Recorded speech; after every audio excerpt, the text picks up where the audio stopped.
Hello. Today we're going to take a look at principles to creating effective assessments. As we're taking a look at this, a couple of the outcomes that we want to achieve today is gain an understanding of how to select readings for the assessments, and then teachers to gain an understanding of how to write an effective selected response question. Now, the reason that we're going through some of this is we want to follow some of the general principles from ETS. Gained from writing workshops that I've attended through ETS. ETS is used to write the AP exams, SAT, PSAT, HSA test, and is one of the contractors for the PARCC exam that is coming. Just a special note with this also, it does not mean that what we're going through today are absolutes. And you can call some instances when we go through this today when you've learned something that goes against what you have seen on one of these tests. This is only providing you with the proper guidelines to write assessments that have been provided by ETS. Okay, so a couple of things that you want to avoid when you're going through this. You want to take a look at recall questions. You really want to stay away from those. Those are lower level and are not going to help our students be successful in the future. Avoid those cute and clever distractors. It's not an effective distractor to use. Make sure everything's related to the content of what you're actually assessing. You also want to get away from fill in the blank for the most part, and then really look at those repetitiveness. So if you have a distractor and all the distractors start the same exact way, you want to rephrase it. For example, with your distractors, if every stem starts with it is just repeating, and you want to look at maybe rewording it so that you don't have that repetitiveness. Like we talked about here with your answer choices and your distractors. So the next thing you want to take a look at is some of those things with that unfamiliar vocabulary. Only use unfamiliar vocabulary when it is what is being tested. For tests on reading, vocabulary is not the focus and really should not be used. Look at avoiding those negative questions, but except not. They say that if you're going to use these sparingly, and in their test they say not to have more than one of these negative questions. Question stems should not provide a clue to the students. So think about those words that you have underlined or bolded. Is it giving a clue to the students? Or are you referencing the answers for the students as you're going through this? And then you have to avoid questions that ask students for opinions. When you ask the students for an opinion and it's marked incorrect, the student is going to come back and say, but that's my opinion, that's what I believe. So to avoid that, just don't use questions that ask students to ask for their opinions. So these are some things, some more things that you want to try to avoid. Avoid having those absolutes. So you got always, all, never, because those are also clues for the students showing that something could be incorrect. So for example, all the above are correct. We want to avoid that because what it does is it takes away another possible distractor. Instead of having 4 or 5 to choose from, now they only have 3 or 4, making the question easier. The author always, when you put the always in there, it is saying that there could be that one time, so that is an easy one for students to eliminate. Or if you say never check the wars are always, those are key indicators for students that those are not going to be correct answers. Be careful with distractor hints. Starting all distractors the same except one gives the student that hint. So for example, you want to balance them. So instead of starting everything that starts with because he, it's given a hint to the student of what the correct answer is going to be. You can balance it out. Go start it because, maybe the last 2 you go he, so that you have that balance in. Something that you don't want to use, like we talked about before, all or none of the above. These are types of questions that we want to stay away from. Instead of having four choices, it is really narrowing down to the choices by reducing the difficulty of the question. There should always be only one clearly correct answer. If you follow the PARCC format, this is the one area when you might come in and say there might be more than one correct answer because of PARCC testing.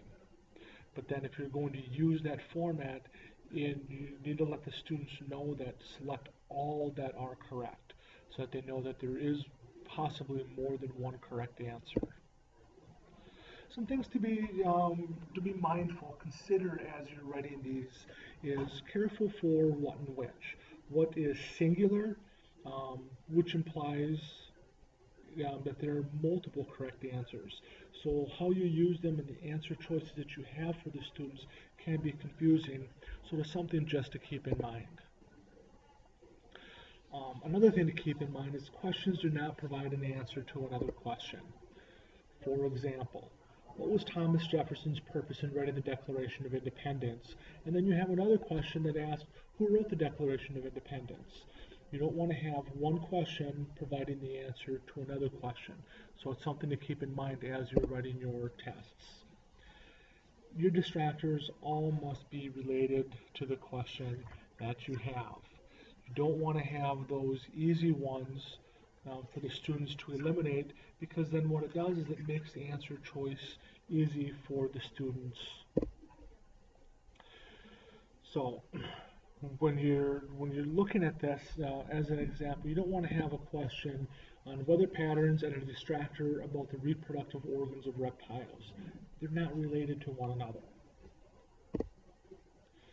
Or as I once had a first-year teacher, as a distractor, put your mama's underwear. Not only is it inappropriate, it has nothing to do with the question that is being asked. Something else to think about is the structure and flow must make logical sense. So just look for that grammatical correctness with your structure and flow. You can give away an answer to the students. So you have something, for an example, the author conveyed the mood of General Longstreet through a story about his deceased children or through an analogy about his wife. It's not grammatically correct, and it's going to throw off the students, and a lot of times that is the one that the students are going to select. The one that doesn't flow, they know is not going to be correct. Some other things to really keep in mind. Research has shown that you need 2 to 3 questions per skill that is tested. So when you're going through and you're thinking about this, if a student gets an answer incorrect, doesn't mean the student do not know that skill. It could have been something with the wording that threw off the student. Or if you're going through and the student got it right, did they really know it, or did they just try to make a guess and get it correct? So you really need 2 or 3 questions to really evaluate whether or not the students truly got the question. And then you want to think about your text-dependent questions. Questions must be text-dependent and must be answered by reading the text, not by having outside knowledge that they can use to answer that question. So keep it related to what you really want the students to know. So answers and distractors must be in the same format. The same format for all answer choices, or balance, so that they can get this. So when you're looking at social and political, political and economic, and geography and equality, what you're looking at, you have something that is unbalanced. And it draws the students to that answer. So you want to just balance it out. You can go with equity, consent, social and political, geographic, and economic. So what it's doing, it's balancing it out. It's not drawing the students into one answer choice. So answers and distractors should be listed shortest to longest. Taxing the colonists, punishment for starting the war, violating, you can see that it's going from your shortest to your longest. So this is what we want to keep in mind as we're going through and we are creating these things. When using quotes, passages, or poems, indicate the question that the students are going to answer, and then make sure that you include the source. So for example, you would tell the students, read the excerpt below to answer question number 14. You have your source, and then you have who wrote that source. So now that we know some of the generalities of writing assessment, taking a look at how do you select reading sources when you are talking about our goals here at Eastern Tech. So as you're selecting reading sources, you have lots of passages that are in the textbooks that we have in the classroom. There are stories, there are biographies in there, there are additional information that's on the side of where the students are reading. So take a look at this, and all of these can be used. You can use quotes for students to pull out main ideas. And our curriculums have a plethora of ancillary resources and can provide many additional readings that may not be used in lessons that we can use. So again, you're looking at all those quotes that you can use. Don't be afraid to go to news articles. Look at those news articles and what can be used as that reading source for the students. And then you have your primary sources, lots of primary sources. And it doesn't have to be a whole primary source. It can be an expert. It can be a paragraph. It can be a quote from a primary source. All of these different types of things can be pulled in and used. And of course, you have your curriculum and ancillary sources that provide so many additional types of readings that the students can be using. So when you're talking about assessing students using just a single source, one reading with several questions that are all related to the skill that's being tested. We're not really focusing on content knowledge. What we're looking at, are they able to pull that information out?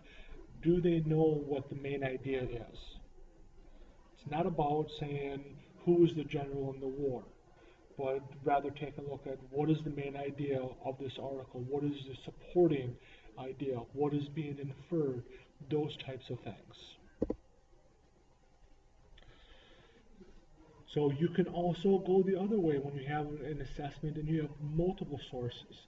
So you go through and you select several different sources and write 1 to 3 questions for each source, making sure again that it is text dependent. So you might have, looking at if you're doing something on the Declaration of Independence, you're going in and you're pulling out 3 quotes or passages about the Declaration of Independence. And what you really want to make sure that you're doing is you're focused on the skill that's being tested. You're not pulling out a source and then you're asking those content-related types of things. But if you're pulling out an expert of the Constitution, what is the main idea of this passage?